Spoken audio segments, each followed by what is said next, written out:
All right, morning everybody. How are y'all, and do you have any questions, needs, concerns before we get started today? Bless you.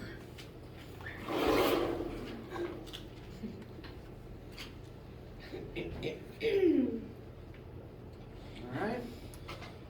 Well,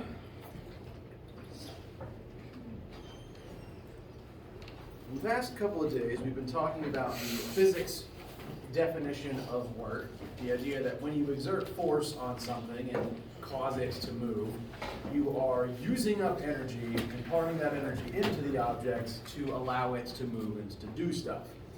Energy is the thing, for lack of a better term, that matter possesses that allows it to do things. So when you exert force, that costs energy, and the act of doing work causes that energy to be used, transferred, or transformed in some way. You either give it to another object or you change it into another form, sometimes both at the same time. So the task of doing work, using force, using your muscles, transfers and transforms energy to a different object and into a different state in that different object. We discussed that energy can occupy a lot of different forms, heat and electricity and nuclear and things like that. The main form of energy that we described mathematically is the idea of kinetic energy. This is the energy of motion. If something is moving, if you can see it moving, then it has kinetic energy. And typically whenever you use your muscles to do work, you are using up your own energy reserves and giving kinetic energy to something. You use force to accelerate an object, do work on it, and give it kinetic energy. Because it needs energy in the kinetic form for it to be moving. Note, kinetic energy is equal to 1/2 times an object's mass times its velocity squared. An object, that's the mass part, only has velocity if it has kinetic energy. So again, when you typically, most of the time when you are actively pushing something, you are trying to give it kinetic energy and make it move. We did a little bit of math for this particular concept. The formula tells us that it takes a lot of energy to get things to go fast. And it takes a lot of energy to make very massive things like trains and planes move. And when you do work, you give energy to something. This is one of those forms. That's where we left off. Any questions, or how do you guys feel before we continue on from there today? All right. Well, we will begin with an example to try to tie together some of the things we were just talking about. We are going to throw a baseball. A ball has a mass of 100 grams. And this is true of pretty much all sports equipment, whether you're throwing it or kicking it or punching it.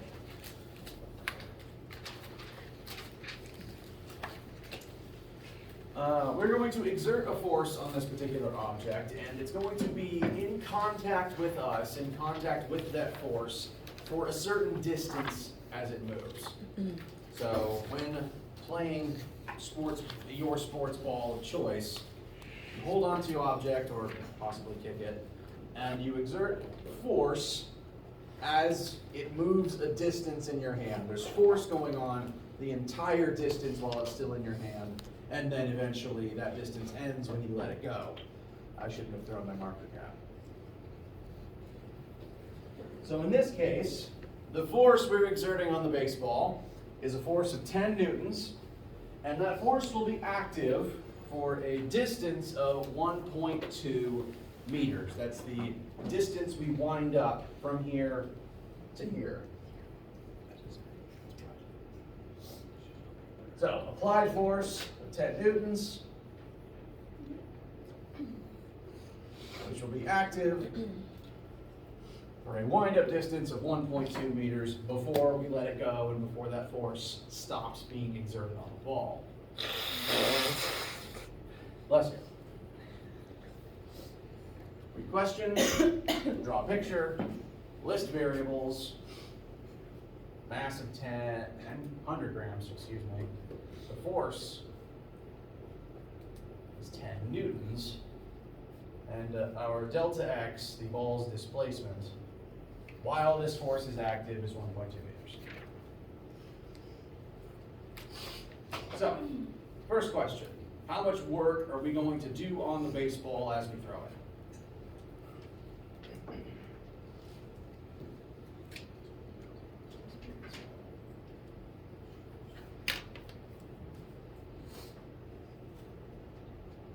And we gotta convert the 100 grams into kilograms. Eventually, yes. That's a good catch. We will need this number in kilograms before we eventually use it. So how many kilograms is 100 grams? Very good. I'm going to write that as 0.1. Very good. Whenever we need the mass of the baseball, that's the number we use. All our formulas want kilograms. Good catch. Now, how much work do we do on the baseball when we throw it? Or what formula would we need? Is it 12? It will be 12, yes. It's 12 because work equals force parallel times displacement. We're throwing forwards, ball moves forwards, those are parallel, so that's good. We can multiply the force times the displacement. This is the distance that this force is active for. So you'd be measuring the span it moves while your hand is in contact with the ball, causing it to accelerate. 10 Newton force times 1.2 meter distance, that's going to give us 12 joules of work. Now again, this is how it works for most things that you push or throw or kick, really. I did Taekwondo as a kid. I mentioned that my Taekwondo instructor is the one who taught me Newton's second law. And one of the most powerful kicks you can do, at least in Taekwondo, the style I did, we call it a side kick. It involves winding back your leg like this, and you'd use the same formula here. It's the force you kick with for the distance from here to fully extent. Then you pull back in and reset. So pretty much any sport, any physical activity, same thing's going on. So that's the work we do on this baseball. Next question. Well, first of all, is that clear? Any questions? All right. How much kinetic energy would the ball gain in this scenario?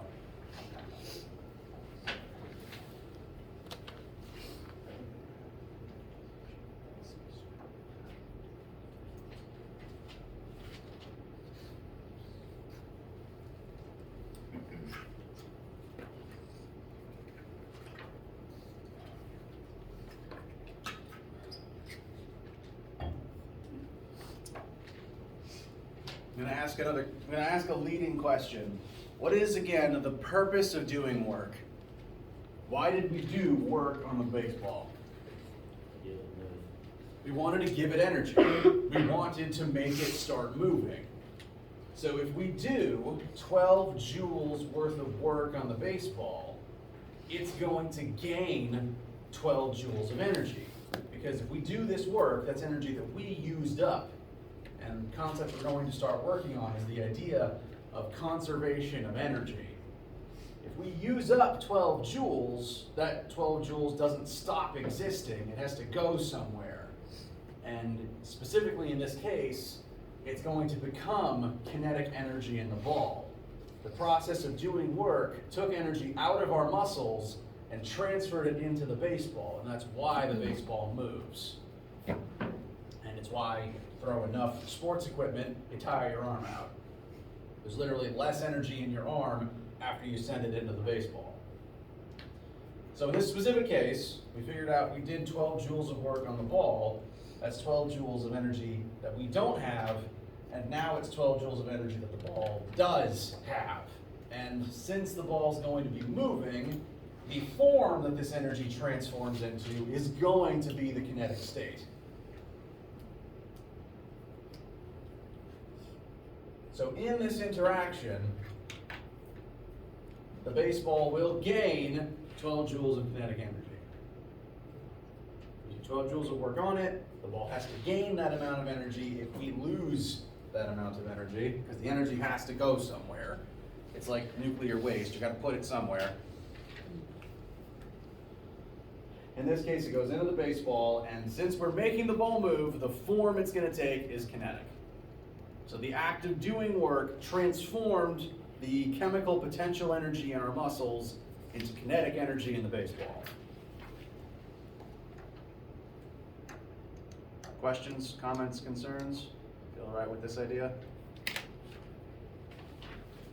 Yes? Can you describe how you got the kinetic energy again? Yes. When you do work on something, we've determined that we do 12 joules of work on the ball. The whole point of work is to transfer and to transform energy. Okay. So in this process, we are transferring energy from our own muscles into the baseball and transforming it into the kinetic state. Does that help? Yes, that does. Okay, Thank you. excellent. So, the ball's gonna gain 12 joules of kinetic energy in this interaction, and that's why it leaves our hand with a velocity. Now, this does not replace the idea of net force equals mass times acceleration. It's meant to work alongside it. Using Newton's second law, the force we exert on the ball causes it to accelerate, and it's going to pick up speed as a result. This is happening concurrently. This is the mechanism through which this occurs. So they overlap. All this still works together. This is not a replacement method to what we've been doing. This is an additional layer of it. Energy is transferred as the acceleration takes place. So, last question. How fast does the ball move after we throw it?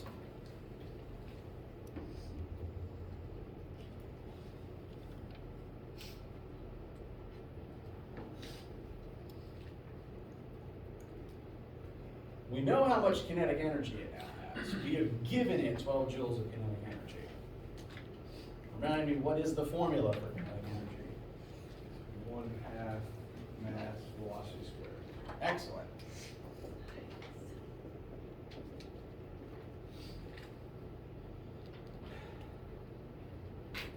If you know how much kinetic energy something has, and you know its mass, you can figure out how fast it's going. And that's the case. We know the mass of our baseball, and we know how much kinetic energy we have given it if we do 12 joules of work on it. So, 12 is going to equal 1/2 times our mass. We did need to convert it to kilograms first, so that's a good catch. We're going to plug in 0.1, not 100. And then velocity squared.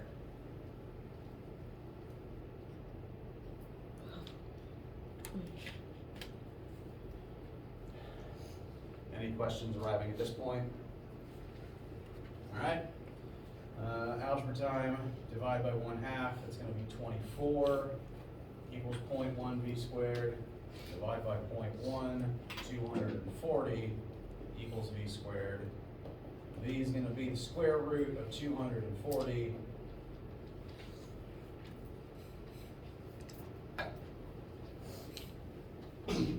Bless you. Which will be pretty quick. Whoever this is, I think has a pretty good throwing arm.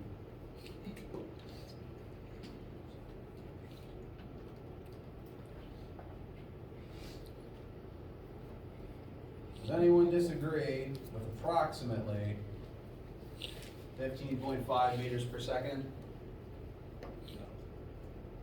All right.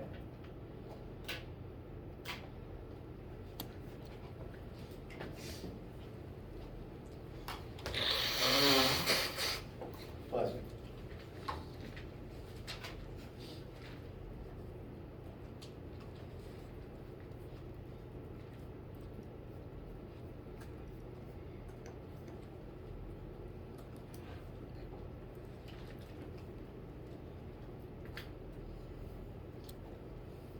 All right, that's about 33.5 miles per hour.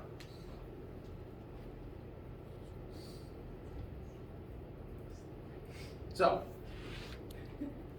how do we feel? This is Just makes sense as a mechanism through which energy is transferred and used. The relationship between kinetic energy and work makes sense for this one. All right. Now, this sort of process happens every time you do anything ever, basically, because whenever you move a part of your body, and that includes technically beating your heart and even blinking, you're doing work because there's a force and something moves a distance, again, even blinking. You're transforming energy, transferring it to a different object, usually in the kinetic form, and that gained kinetic energy causes whatever has it to start moving at a certain speed until something takes that energy away, or possibly gives you more. Again, meant to happen at the same time as the acceleration of Newton's second law. It's all connected.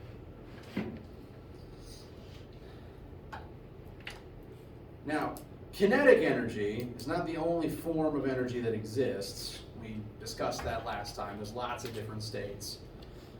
It's just one of the ones that's easiest to recognize. You can see something moving, you can tell it has energy that's allowing it to move.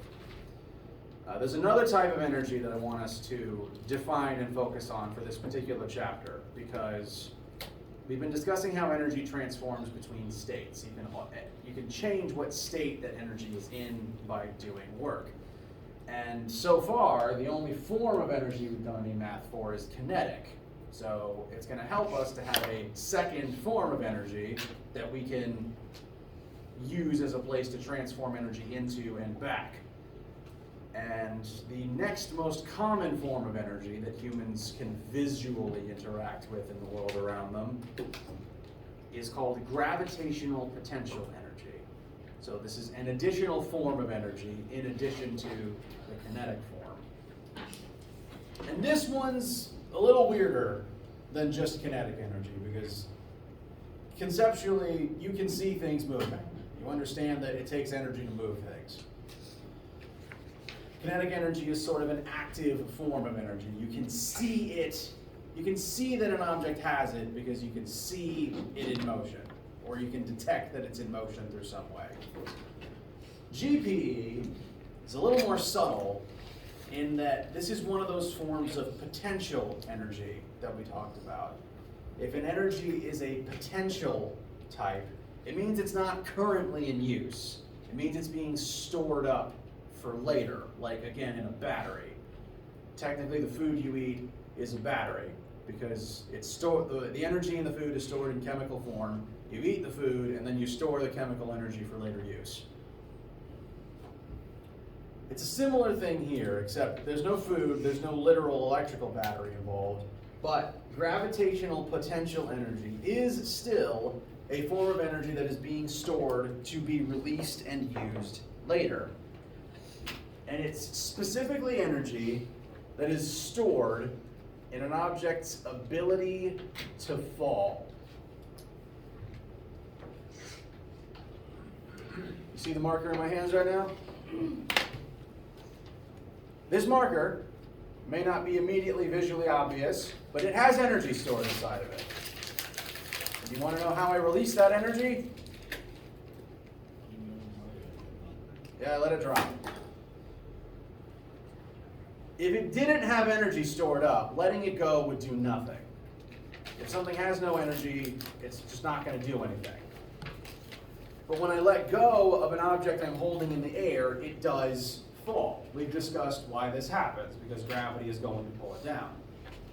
But in terms of energy, what this means is that when I lift the marker upwards, I have done work and stored energy within the marker.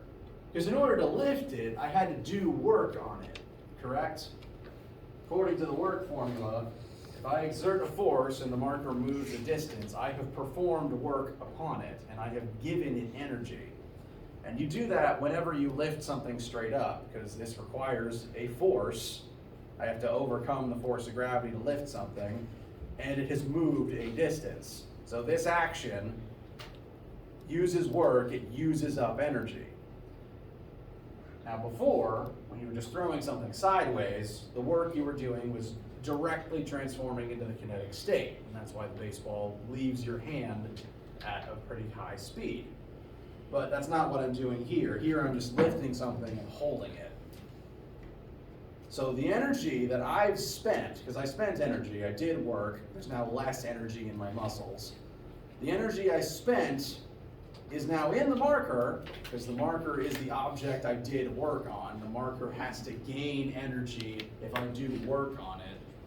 But the energy it has is not currently in the kinetic form, because it's not currently moving. Does that make sense? Instead, the energy that I gave it is in some potential form because it's holding on to it to use later. Namely, it's holding on to that energy and waiting to use it to fall. Because when I let it go, the energy is suddenly released, and that's why it starts moving. This happens in tandem with the force of gravity pulling it down. The force of gravity pulling it down is the mechanism through which the energy is released and converted into the kinetic form. When I lift it, it's not kinetic yet. It transforms from GPE into kinetic energy once you release it and it starts falling. It has energy stored up like a battery, and on dropping it, that energy converts from GPE into KE, and that's why it gets faster and faster all the way to the ground. This principle is why it takes work to lift things, and again, through the mechanism of gravity is why they fall and gain velocity every second until they strike the floor. Because all the way down, the GPE they've stored up converts into KE until they reach top speed and impact the ground.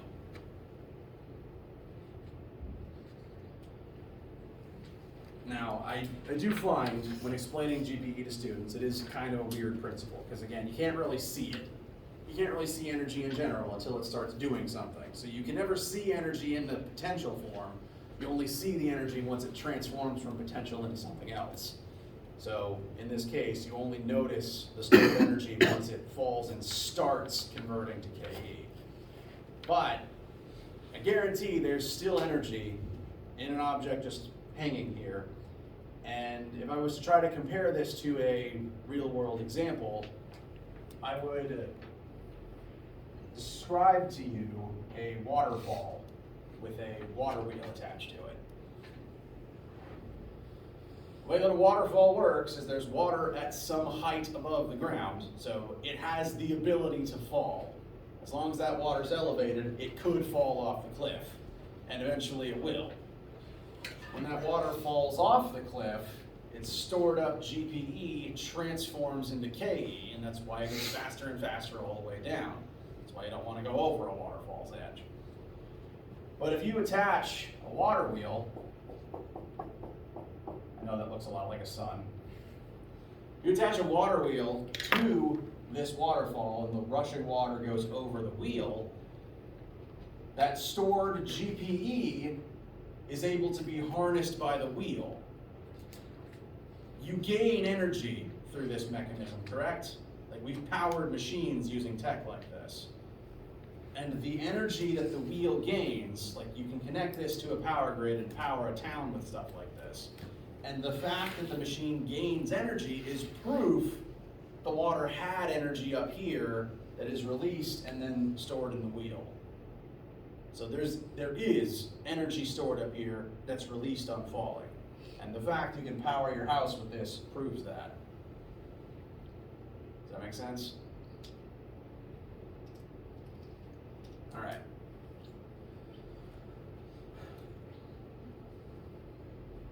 Questions about any of that long 3 paragraphs before we now examine the formula? All right. So GPE, like KE, there's no real shorter way to write it. It's just going to be a 3-letter variable on your formula sheet. But it's a pretty good acronym, I think. GPE, it is a new form of energy. So like kinetic energy, it is measured in joules. The GPE that an object currently possesses is equal to its mass times g, which is, again, the acceleration of gravity on our planet, so on Earth, you would plug 9.8 in here, times the height that something is lifted from the ground, the distance that it could fall. What this formula tells us, if I was to try to describe the relationship between all the terms here, the more mass something has, the more effort it takes to lift it, correct? Usually the more mass something has, the heavier it will be. And for that reason, to lift a heavier object compared to the lighter one, I have to do more work in the first place, right? I have to exert a greater force to get it up to the same height compared to the lighter one. Since I have to do more work to lift it, I give it more energy in the process. If it has 10 times the mass, it takes me 10 times as much effort to lift it up. Therefore, it gains and stores 10 times as much energy. And therefore, again, when it does eventually fall and strikes the ground, it's going to bring 10 times more energy into the crash, which is why you don't want to stand under a falling anvil. Hence, Bugs Bunny cartoons and things like that. More mass something has, the more effort it takes to lift, the more GPE is stored in it, and therefore the more energy that is released when it falls. That's why we use waterfalls to power our homes as opposed to like a shower of cotton balls or something. Water has more mass. Next, the G term. That is just the representation of how strong gravity is on our planet. We need that G there to specifically dial in what the strength of gravity is on this planet. And you know how normally I'm very vehement about G is negative 9.8? This is one of those times we don't actually need that negative sign. So, I'll use green instead. G is technically a negative number, but I'm putting absolute value brackets around its use in this formula. The main reason being, there's no, rewind. Typically, from the perspective of seeing an object, on a shelf above your head, you don't really have negative GPE. You can if you set up your system in a certain way, but typically you don't think about negative GPE. When you lift something up, it gains GPE. And if you plugged in the negative on the 9.8, suddenly the math doesn't work. For that reason, this formula does not care about the negative sign on the 9.8. It just wants the magnitude of the 9.8. It just wants the number itself, because that tells the formula how strong the gravity is on planet Earth. Because when you lift it, you actually have to push something upwards, right? You have to exert an upward force equal to its weight downwards. So think of the mg here not as the negative weight. Think of it as the positive force upward that you had to exert to lift it, in which case the sign would switch from negative to positive because you're lifting up. So on your formula sheet, you can add these absolute value brackets here, because this is one of those formulas where you don't want that negative sign. Does that make sense? Feel all right? All right, no one's saying no, so I'll move on. Last term here is the H. That just says that the higher you lift something, the more work you have to do, the more energy is stored in it. And the faster a speed it will reach before it strikes the ground. So all those factors combined contribute to how much energy is stored in something as it sits elevated off of the floor. And again, that's the energy that will be released when it does eventually fall. So, actually let me write the formula on the board first.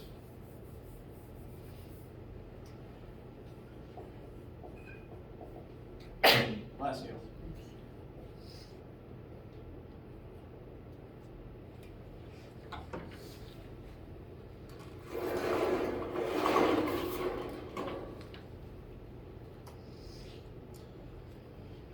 Like last time, let's compare these two different scenarios. You have two different masses at two different heights.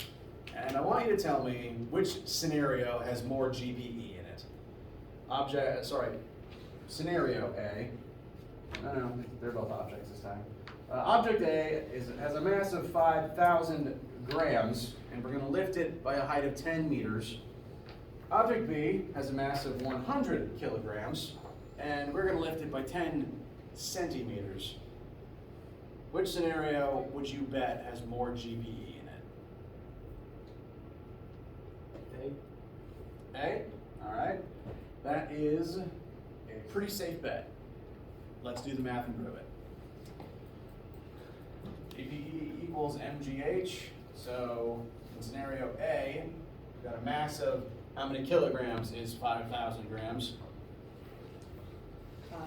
Very good. So 5 times the magnitude of gravity. Again, we don't want the negative sign, hence the absolute value brackets. Times the height lifted, that's just 10. That's going to be 50 times 9.8. I believe that's 490 joules. Ooh, good math. Thank you. Now, case B. Here we have a 100 kilogram object, so that's already converted for us. Times 9.8 again, and we're going to lift it 10 centimeters. Like how our formulas want kilograms, they also want meters for distance. So how many meters is that? 0.1. Very good. 0.1. So that means 0.1 times 100 is 10. 10 times 9.8 is only 98. Yes, object A has more GPE stored in it. So if these two different objects were to fall from their current heights, object A would make a bigger crash when it hits the ground. Unlike the kinetic energy formula, neither term here is squared, so all of the terms are equally as important as the others. And the very big height kind of overpowered the big mass and the small height of the second example. So, different objects take different amounts of kinetic energy to lift. This would be about the energy requirement of carrying a decent weight box up to your third-story bedroom. This is the amount of energy it takes for a human of about my size to walk up one stair.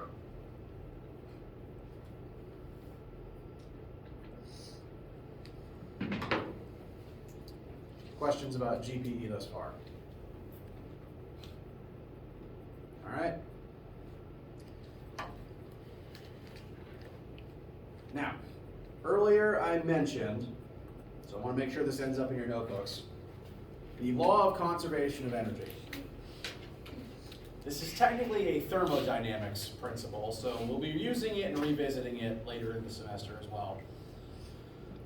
But there's this idea that like how matter cannot be created or destroyed, energy cannot either. If energy exists, it must continue existing. It can swap what object possesses that energy, and it can swap what form the energy's in, but if energy exists, it will continue existing somewhere. As an example, I've mentioned a few times, because friction is pesky, it takes energy away from your car and turns it into heat in the road. Sound familiar?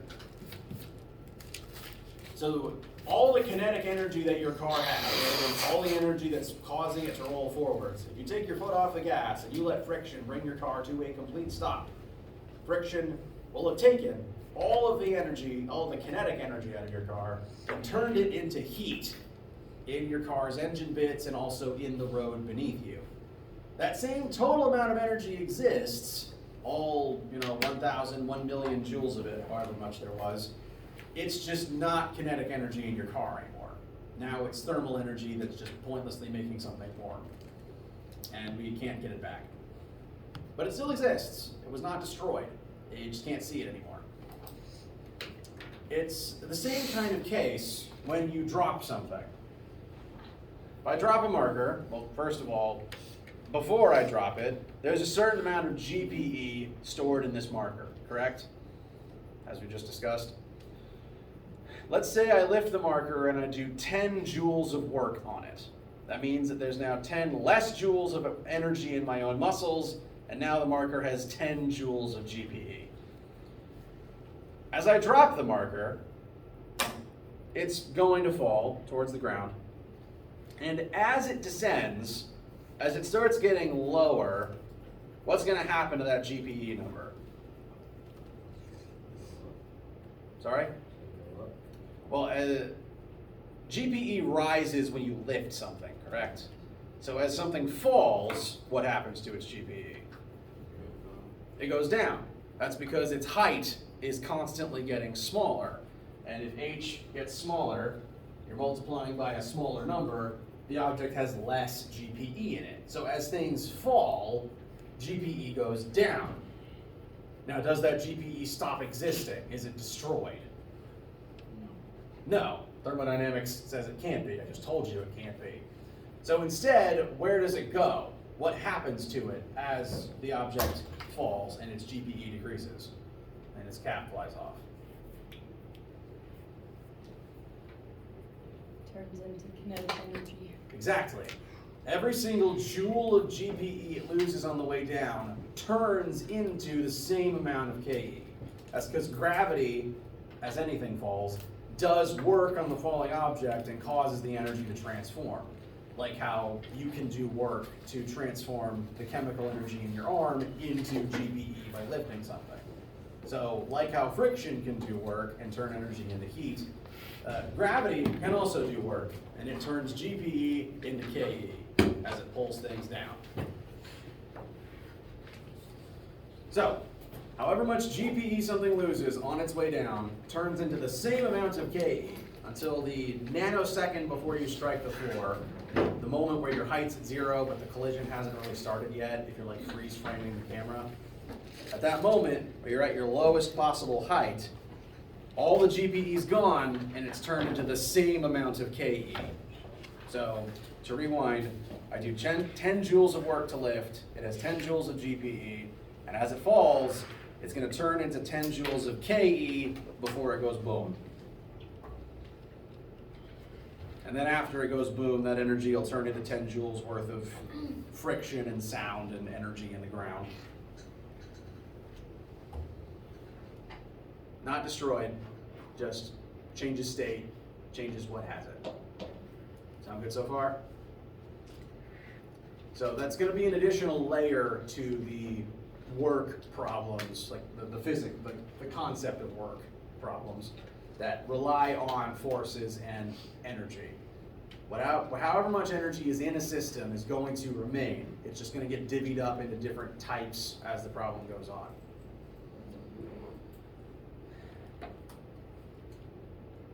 Similar, I don't know if we have the time to fully work this one out, but we can apply numbers to what I just described. Machine raises a heavy wrecking ball up to a certain height. At that height, it's going to possess a certain amount of GPE.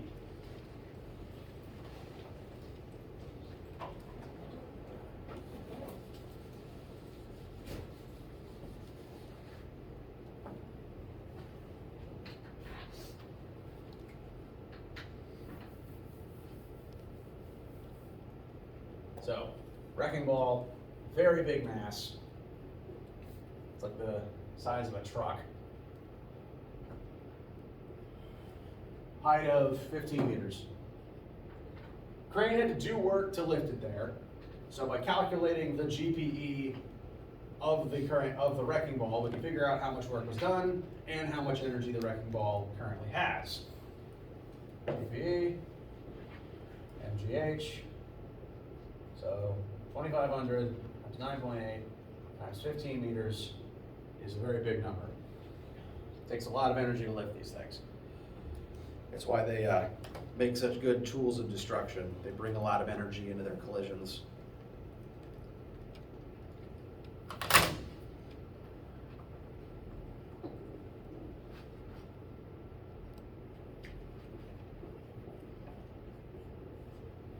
Takes 367,500 joules worth of work to get that wrecking ball up there. and now it has that much GPE. When this thing falls, it is going to make a crater. So that's much GPE. That is how much GPE it gains on the way up. When you drop it, it is going to fall down. And as it falls, it is going to increase in velocity and decrease in height all the way down. As that happens, GPE drops, KE rises. The energy can't be destroyed, it's just transforming from one end to the other. So by the time it hits the ground, like right beforehand, before the actual crash starts, how much KE is it going to have? 367,000. Yep. Energy initial must equal energy final. So the GPE initial is going to equal the KE final. KE final, therefore, is going to equal 367,500 joules. And if we know KE final, we can figure out how fast it's going to be moving when it hits the floor.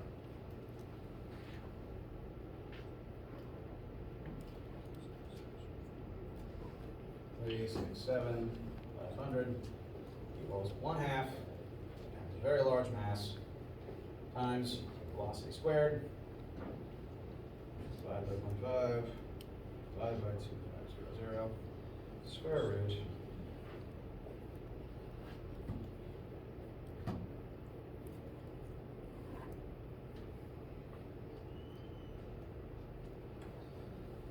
It'll be moving at about 17.15 meters per second when it hits the ground, and it's going to be bringing a whole lot of kinetic energy into that crash.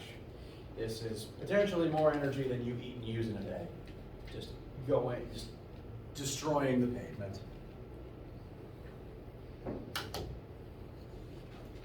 So, feel comfortable with conservation of energy, transforming between states, and the concept of GPE in general. Does that feel all right for right now? All right. We'll touch back on this on Friday, and also introduce another way that energy gets used up. Let me know if you need anything or have any questions. If you're looking over your homework, we're trying to wrap up Chapter 2 in the near future.